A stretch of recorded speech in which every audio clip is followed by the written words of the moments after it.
It is 2022, everybody. I hope you had a safe and happy New Year's Eve. So at the beginning of this year, like in all the years past at CBC for the past several, we take January and we talk about a spiritual discipline. And disciplines are just those things that help us grow our relationship with Jesus. And this year we're going to look at feasting and fasting. And so as we kick off the year, we're going to have a conversation. It's a table discussion on the value and role of the disciplines in the life of followers of Jesus. And we're going to talk a little bit about the baggage we bring to the table, good and bad, when we talk about feasting and fasting to start this 3-week journey into pursuing Jesus together through the discipline. So I hope and pray this conversation is good for you. I hope it gets us ready to have a conversation on why God calls us to feast and fast. And I hope, like always, it helps us see more of God's goodness in our everyday lives.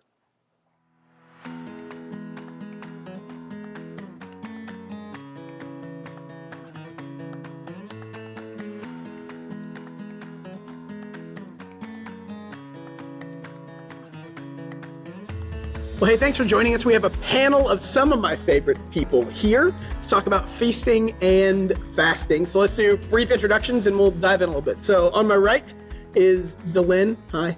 Hi. How you doing? I'm great. It's January 2nd. Are you hopeful for 2022? Yes. I'm just, swallowing another tuition bill. So just give me a few to... Man, I'm so far away from that, but so scared of it. You know that? Yeah. Cool. Awesome. Brett, over here. What is your official title? I don't know, and that's probably a problem, but what is your official title? I'm Connections Director. Connections Director. I make connections between people and the church. I love that. That's such a good title. Did you think of that? I did. All right. I like it. I'm in, man. Brett, DTS guy, you know all the languages. Mm-hmm. Very cool. And you went to a church in Waco for a while called? Antioch Community Church. Antioch Community Church. All right. Lovely. And then Sherry, podcast host extraordinaire. Yeah. And Yes. Spiritual discipline like guru. Tell me a little bit about what you like about this conversation. Well, spiritual disciplines are amazing to Yeah. get to participate in and get to do it in the body of Christ with others. And so, I like talking about this stuff. I think it's one of my favorite conversations because for so long in my time with Jesus, it really wasn't couched in the language or the currency of disciplines. And, being my personality type, if you tell me no, I want to more. Discipline has always been a 4-letter word, not a good one. And especially at, undergrad and seminary and things like that. I love the refreshing of following Jesus along the lines of we're going to practice things that are going to make our faith and our time with Jesus stronger. So that's why, every January at CBC, we pick a discipline and we've rocked through, Sabbath and silence and solitude. And this year is feasting and fasting. So let's just start at the beginning because some people might know, might not know. How would you guys define spiritual discipline and what benefit does it have for followers of Jesus? I think a good place to start with spiritual discipline is talking about our transformation as Christians and how Romans 8:28 talks about how we're going to be formed into the image of Jesus. And so that process takes time. We use words like sanctification, transformation, formation, but spiritual disciplines are exercises we do. They are structures we impose on ourselves. And I like to think of them as being something like a trestle for a plant. They're essentially intentional times that we're saying we're going to do this or we're not going to do this. And it's a way to put us in a position to receive the growth God wants to do in us. In some ways, I think that our salvation culture has kind of skewed our sanctification culture because salvation is an instantaneous thing and we don't realize the beauty and the slow, methodical growth over time. And that's what the disciplines do, is they help that slow growth. And in an instant culture, sometimes it's lost, but there's something really beautiful there, the depth that usually comes with it. I love that idea of it. Yeah. How else do we define spiritual disciplines? Yeah, I would say that, I have to always remember it's always about relationship. When you start getting into doing something, it's very easy for me to forget the main purpose of why we're doing it. Yeah.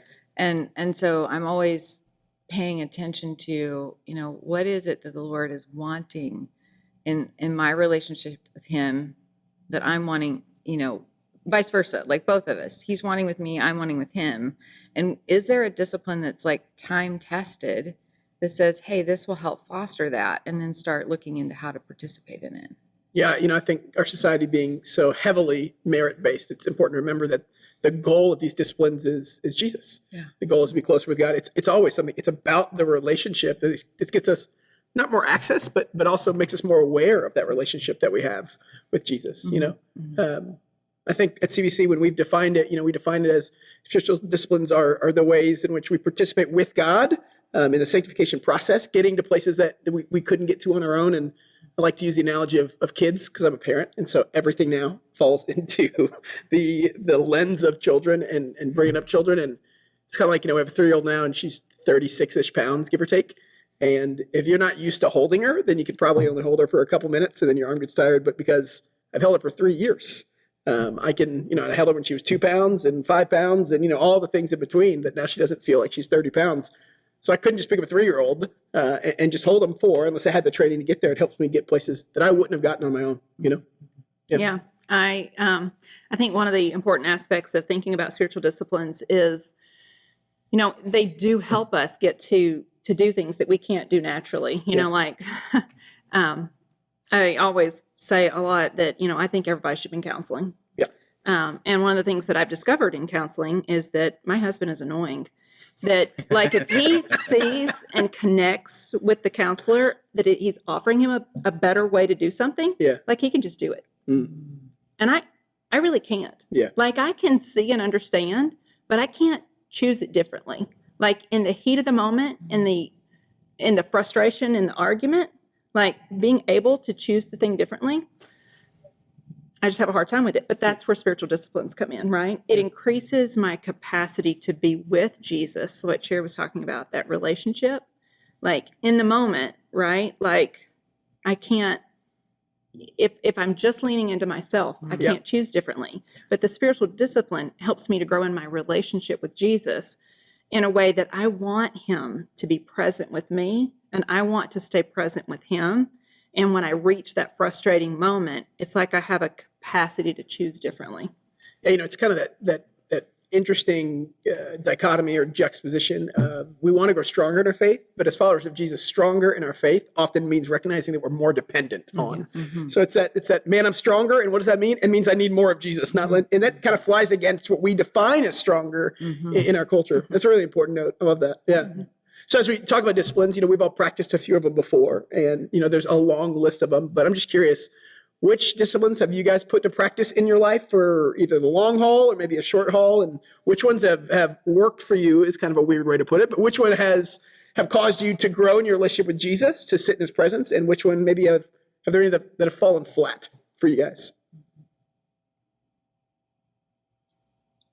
Well, I can start that. Oh, sure. I think one of the things that's been helpful to me years ago when I was in a discipleship group with Darlene Hickson, she totally expanded my understanding of what disciplines are. Yeah. Disciplines are anything that you do that help you to develop intimacy with Christ, right? And so you may feel God inviting you. Like, I always felt so structured in thinking, well, it has to be like one of the ones that I've read about in a book. It's like got to be prayer or journaling or solitude. Right, right. And my understanding has expanded such that, and it's been so helpful to realize that when I'm bumping up against something, like when I'm realizing there's a lack of joy in my life, and then I start talking to God about joy, and I realize that I can't imagine God actually being joyful when he's with me, right? Like, God's joyful, but is he joyful with me, right? Then I realize, oh, the discipline that I need to begin to cultivate in my life is something that will help me, like, really feel joy, God's joy. And so the discipline might be something, radically different, like sitting and just being with Jesus and imagining him smiling. Yeah. So disciplines can be a whole list of things. I think of, who was the prophet? Was it the prophet at DTS he did the discipline of not having to say the last word? You guys remember that story? That was Dallas Willard. Was that Dallas Willard? Yeah. Okay. So you probably have heard the story. You've used it at CBC a bunch, but this arrogant seminary student, which we all are at some point, when 10% of knowledge, you feel like you have 100%, stands up and says this thing. And I guess, Willard could have probably just put him to task in the moment, didn't dismiss the class. And at the end, someone says, why didn't you take this kid to task? And he said, because I'm practicing the discipline of not having the last word. And so what you said is when we bump up against things, where is God inviting us to live differently in those moments? And sometimes they're the rigid ones that we've practiced for, that, that we write about and practice, and like feasting and fasting. And sometimes they're different like that. Yeah, it's good. Yeah. What other disciplines have we tried? Well, listening to what you're talking about, I feel like some people may not know how to listen to God and pay attention to where am I not feeling joy or different things like that. And so Jerry mentioned the time-tested ones are really the places where a lot of people should start. So we've talked about like silence and solitude. That is a way to slow down and pay attention to God and remove other distractions. Things like the examine prayer, where you are going day in and day out, and you are ending each day or starting each morning asking God, like, where have I felt loved? Where have I not felt loved? Where was I thankful? Where was I not thankful? But having some sort of regular question you're asking, so you're examining the rest of your day. That's a time-tested one. Another one that we're going to be talking about, is fasting. That goes back thousands of years. For me, the idea of regular intercessory prayer has been a really transformative discipline for me. So for a number of years, I had a list of like 10 things that every morning and every evening I prayed for those 10 things. And then I found that my capacity to pray grew. And so I feel like sometimes it's like, oh, I'm just so holy. But it really was just because of the time I took to listen to God and felt like he was wanting me to pray for more and more things. I ended up with like a list of like 50 things I was praying for once a day. And they were short little things, but it was like, Lord, help this person, be with this person. Lord, I pray for the missionaries at this church, missionaries in this country. And it was like the more and more I did that day in and day out, I feel like it expanded my perspective of like, God is always involved. He's always caring about all of these different things. And so my individual troubles felt less troublesome because I had more of a eternal perspective. So I love intercessory prayer, like just going through a list of things and asking God regularly to help those. I like that. I like, especially if it's the first time starting with some of the basic ones, it's the whole Richard Foster Celebration Discipline, phenomenal book that gets us started in the conversation of what are some of the ones that we've tried and tested over thousands of years. That's good. Share about you, any that have really worked well for you, or? Well, what I'm thinking about as we're talking about this is that we have spiritual disciplines that are as a part of our community already. Like we show up regularly on Sunday, we show up to small group, we spend time reading the word. Like there's all these things that were already a part of my life as a discipline. I just didn't know to recognize them. To call them then? Right. Right. And so then once the Lord started expanding into that more personal, flexible thing that Dylan was talking about, that Darlene was showing her, it's like I have a very vivid memory of being on a Thanksgiving holiday trip with my family. And prior to that weekend, becoming aware of how demanding my spirit is, how often I feel demanding about something, and like, just feeling convicted about that. Like, that's not good. That's not right. That's not what the Lord wants for me. Like, and also it being so ingrained in me, like the possibility of that changing felt like, wonder what that would take. And then as we were doing the long road trip back and I was kind of staring out the window and praying about it all, the Lord started really talking to me about gratitude and practicing gratitude. And it came alive in a way that other people commenting on it before hadn't come alive to me. And within, I think, the week, a new book that I'd never heard of, lands in my lap, and it's like a 30-day process. So here we are now in this discipline of paying attention to gratitude in a deeper, richer, mentored way. The book really mentored me in that in ways others hadn't. And I think that's what I really want us to encourage, just kind of as a general idea around disciplines, is watch for the invitations that the Lord is like paving a way for, let's do this together. Yeah, I like that. Have any fallen flat? Because I want to get to feasting and fasting. Have any fallen flat for you? If the answer is no, you get an A for being a Jesus follower. I've got a couple.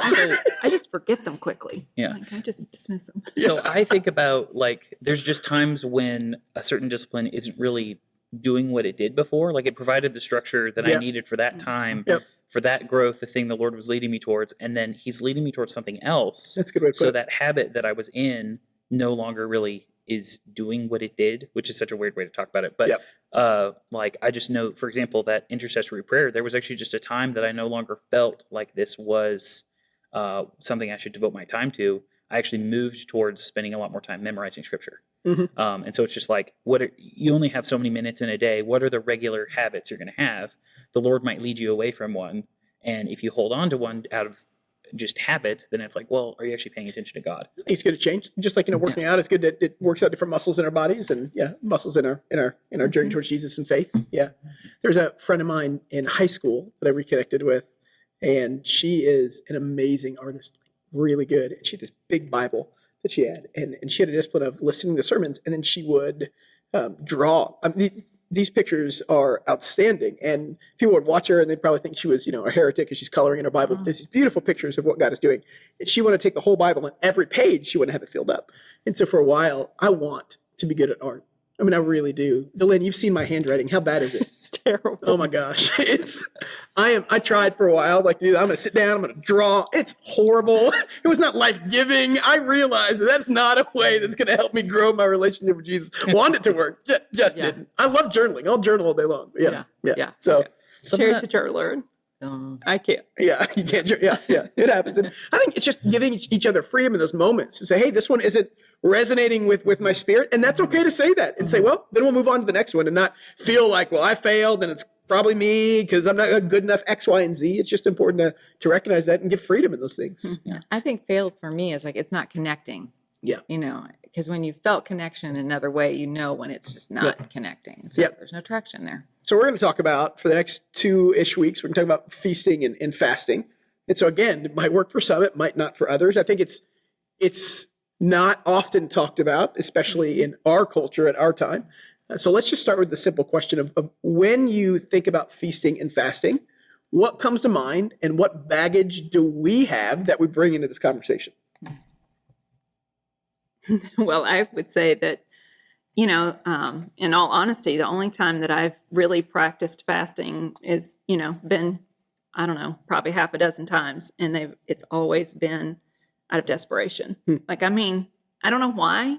Like, define desperation for me. Like, the Lord shows up for me in those moments. So why don't I lean into it more? I don't know. But desperation is, when relationships are just so broken, and I'm just miserable, and I'm stuck. I can't find a way out of it, and I can't choose differently, and I it's becoming hopeless, right? And I'm literally feeling like almost like depression come over me. That's when I'll turn to it, and the Lord has shown up like repeatedly in huge ways for me during those times. So. But fasting's hard. It's hard work because you when you decide to do examine, well, you have to be faithful to do it every day, right? You have to actually carve out the time and do it. So that's a thing. But fasting, you think about it all day long because I'm hungry. I'm hungry. And you have to renew that commitment to doing it constantly. So it's just hard. Yeah, it's hard. What other baggage do we bring in?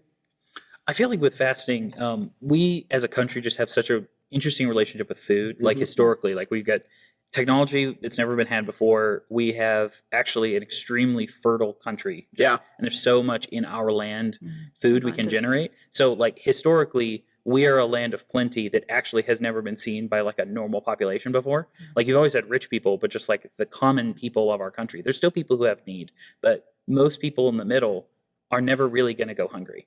And so we just have this thing where there's too much food here. And so we even have problems where there's too much food. We go on diets. Whereas in the past, for most of Christian history, Christians have not had enough food. And so they're used to going hungry, but then fasting is an intentional time of going hungry. So we're so used to excess, it's very foreign to us to have a lack. Whereas Christians historically have had more of the lack, less of the excess. Yeah, I think, as a culture, we're just better at feasting, clearly. I think it's what we're more comfortable with. I think, so as we talk about it, we're going to peel back some layers and talk about some nuance of what we miss because we feast all the time. It's important to be intentional. But I think fasting is difficult for us because of our relationship to food and excess in this country. Yeah. And diet culture and influence that's had on me, my strained relationship with food over the years, that's when I was first invited into fasting, that made it tricky to figure out, is this even good? Can I even do what does God even mean that's different from what people have been teaching me? And can I do this in a way that God wants done that will bring the life that God's promising? And that started with slow things like, just giving up chocolate in Lent. Yeah. And for me, that was a brand new thing. Like, that's something that a lot of people have done for a long time. For me, that was a brand new experience. And that helped me get in touch with how dependent I am for getting relief from the stress of life, or, things like that. And that the Lord is saying, no, I want to be that for you. But that, just acknowledging it, was the early stages. Like, it took years for that to be something that was like a relational conversation the Lord and I were having, not just a factual conversation we were having. I think that's a lot of my baggage with this conversation. So one, you bring up a good point. You have to use wisdom in the disciplines you apply. And so if you have an unhealthy relationship with food, or you have small kids, let's not fast, right? I don't need my 3-year-old not eating for a day for the sake of Flour Mound. She'll make it explode. But more than that, fasting, kind of as I was growing up, wasn't really talked about much, but when it was 2 things. One, like in high school and stuff, like everybody did the Daniel fast before prom. Let's eat some water and vegetables and lose some weight for a week. So that's not the purpose of it, clearly.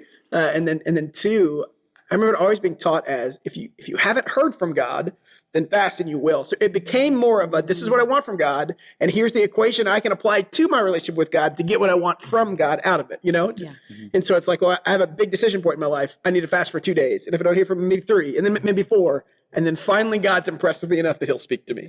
That kind of sort of relationship, which is not healthy. That's not the point of fasting in the first place. But yeah, just wading through that. Which is one of the things I love about paying attention to this in community, because the Hebrew community, had an invitation from the Lord to do this 6 times a year with one another. Like, that was one of the patterns. So that you have an opportunity to experience when you're not desperate, when you're not in crisis mode, but that something significant happens in your relationship with the Lord when you let go and you let him meet you in a need. Then it makes it easier to trust, okay, I do not know what to do here. Fasting and praying has been helpful before. Let's try it out in this circumstance and see what happens. Yeah, I agree. So moving on with that a little bit, as a culture, as we talk about it and invite people to fast, maybe if they feel like that's where God has them or leads them for a day or two, what scares us? I don't know if that's the right word or not, but what makes us maybe more timid to enter into the practice of fasting and feasting? Again, we're pretty good at feasting, but that's why I think we're specifically talking about fasting. But what scares us about it? I mean, I think I have the fear of what you were kind of talking about, that there would be this almost view that is going to do something automatically. And there's no spiritual discipline does anything automatically, because we're interacting with a personal God. We're in a personal relationship. We are not forcing God to do anything by fasting. We're not forcing God to do anything by praying or by being in silence or journaling.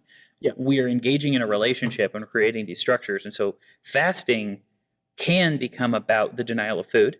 Like you decide that for a day, I'm not going to eat anything. And then the whole day you're just thinking, I'm not going to eat, I'm not going to eat, I'm not going to eat. When you should be thinking, man, I'm so hungry. This should pull me closer to my dependence on God. This is making me more aware of my need. And humbly, I want to go to God to fill that need that Sherry was talking about. The fear is that it becomes just about the not eating. Yeah. And in some ways connects us with Christ in a way that we wouldn't before. In suffering, in some ways, Jesus fasted and what he meant for us and what that meant for us, for him to undergo pain on our behalf. Yeah, all those things are really important. Yeah. I mean, that was the first thing Jesus did. He got baptized, the Holy Spirit came down on him, and then he went into the wilderness and went away and fasted for 40 days. And so that's actually where the practice of Lent comes from, is remembering that 40-day fast and entering into that. I think, too, especially with Jesus there, I think, you take away the things that sometimes get in the way of the presence of God. That makes us recognize the presence of God is always near, but things get in the way from us being able to recognize and respond to the already near presence of God in our lives. Mm-hmm. And so Jesus took it away. He said, I'm just going to focus on God being what I need in his presence for 40 days before he started his ministry. Yeah. Yeah.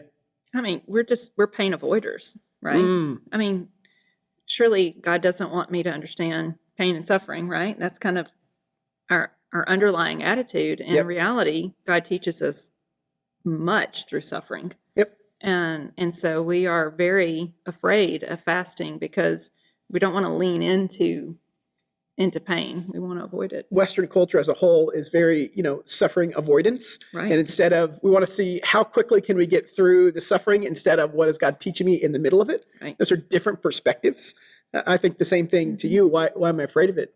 Look, all the other disciplines, even if they require giving something up, it doesn't hurt me. So even if solitude, I'm giving up my phone for a day, or I'm giving up whatever, watching TV, or pick something, that doesn't physically hurt me. Giving up food will physically hurt, and so again, we're pain avoiders, and we don't normally dive into pain saying, let's go, this is going to be good for us. Those people are weird. But we do this because we know that there's an end here that's good, and it'll help us recognize and live into the presence of God that's already around us. Yeah. I think at a very instinctual level, it's a fear of vulnerability. It's Sure. a fear of losing control. It's what we feed ourselves, what we eat every day is a way we control our experience of life, and we're afraid of losing that. I agree. Yeah, and so much has been written just on the relationship to food and control. I mean, that's a lot of the genesis of some of the problems that societally we have in that. And I think losing control is a tough thing because we've bought into the lie that we control way more than we actually do. And that goes back to our conversation we had a couple years ago on Sabbath. Like, that's why we need it. It reminds us of these things. Yeah, it's good. So that kind of leads us to our last question. There's always reasons why we don't engage in disciplines. And like I said, like we've said, some are healthy and some are good, but we don't end there. We want to ask the question, so what excites us? Why did God call us to do this in the first place? Why did he set it a rhythm in the calendar of his people, feasting and fasting? What excites us about engaging, practicing these disciplines? I absolutely love the pairing of them together. When you've participated in fasting and you've known the limitations and the goodness and the limitations, that's a gift.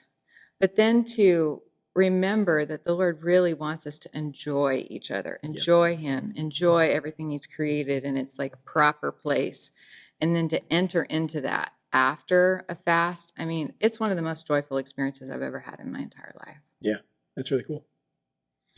I feel like my most positive experiences with fasting were actually done as a church corporate thing. So the church in Waco that I went to would have a semesterly corporate fast. So they would say, like, hey, on Sunday, like once at midnight, we're going to do no food until Wednesday evening. And, people, sometimes they'd say, people only do one day or maybe give up dinners. But for the people that went, and I've done this several times where it was no food for that entire time, it was like really hard, but it was really cool the way we were doing it together. Yeah. And there's this thing about how Jesus said, like, his words get twisted into don't let people know when you're fasting. And that's not really what he's talking about. It's okay if people know that you're fasting, as long as you're not like trying to impress them with it. Yeah. But when we were all fasting together, there's like this, hey, hang on together. So when we would have life group, when we would pray together, but we're all hungry, we could just all feel it, but we were drawing closer to the Lord. And then on that Wednesday night, it was always the plan that we would get together at a restaurant. We would feast together. Break the fast together. And we'd break the fast together. And then that was just such a wonderful, joyful time. But because we've been so dependent on God for several days, we were all eager to talk about what God was doing. So then we would all go around and say, this is what I felt like I experienced. I feel like I've never felt so dependent on the Lord, or I just know that I trust him, or there was a thing that I wanted insight about and the Lord spoke to me in the middle of this fast. People are experiencing these blessings, and it's just so wonderful to feast and get together and give thanks for those. I love the corporate nature of it. We talk often about why God created the church and what the early church looked like and how it compares to us today. And, the early church, they were all in is an understatement, but they really were. And they loved each other really well. And they tried to figure it out. And I think one of the things that maybe we miss out on, that I don't want more of, I'm not trying to pursue these things, but if we don't suffer together, that limits our depth of growth together corporately. And they had no choice but to suffer together. And so they depended on, so I love the idea of fasting corporately, just because it's going to grow our relationship in ways that we can't grow it otherwise. As we, in some ways, suffer, but, go through pain together. Yeah, I love that. It's good. Yeah, one time I was on a silent retreat, and I was, I had kind of gone with an agenda a little bit. I really wanted to talk to God about this thing, whatever it was, I don't even remember. And one of the things that I felt invited to do is when it got to be lunchtime, we went in silence and we picked up our little Jason's Deli boxed lunch and we went back out in silence and we sat. And I just felt totally invited by God to just think about who had made my food. And I started thinking about, it was a half salad and a half sandwich from Jason's Deli, right? Right. And I started, I'm not a journaler, but I started listing the people that had been involved in making them. the person who grew the lettuce. I mean, I went through each ingredient and all of the things, from the packages of mustard and mayonnaise, and then thinking through the people who had made the packaging for each of these things. And like, I was well over 100 people. Just to give you a half sandwich and salad. A $5 box lunch Wow. from Jason's Deli. Yeah. And I was thinking about how much time it had taken to produce those things, and the time frame of which the fresh things had to have gotten from the grower. And then I was thinking about, the transportation like aspect, how many people had been involved in bringing my lunch to me. And I felt like the wealthiest person on the planet and so God didn't talk to me about what I went there hoping he would talk to me about, Right. but he totally changed my perspective and deepened gratitude for the goodness the abundance and how much he has given us to just deeply enjoy. Yep. So yeah, that excites me about the idea. I think that's what I'm looking forward to the most. I think, when we talk about fasting, I'm looking forward to a conversation on dependence. I'm looking forward to diving into what we depend on and why, and how we depend on God together. And then, like you said, I love that they're paired together, because what we see is that as we depend on God more and our understanding of our need for our dependence on God deepens, we more clearly see his abundance. And I think in our culture, why I love talking about feasting is I think we feast all the time and we don't give God the glory that he's due. I think we miss it. And so I think it's a conversation where we can say, guys, do we realize how good God really is all the time? And so those things together, I think, will deepen our dependence and understanding, and also deepen our joy of a God who's so abundantly gracious to us. So as we practice these things, we're reminded of those things, and it leads us to do what we said at the beginning, want to spend more time with Jesus, and that's what disciplines are all about. Right. Wes, thanks for joining me this morning. I can't wait to have these conversations with you guys and in our small groups and throughout our church over the next few weeks. I'm excited to engage in this practice with you. Next Sunday, we are back live in person at 10 a.m. to start talking about fasting, everybody. I can't wait. Thanks.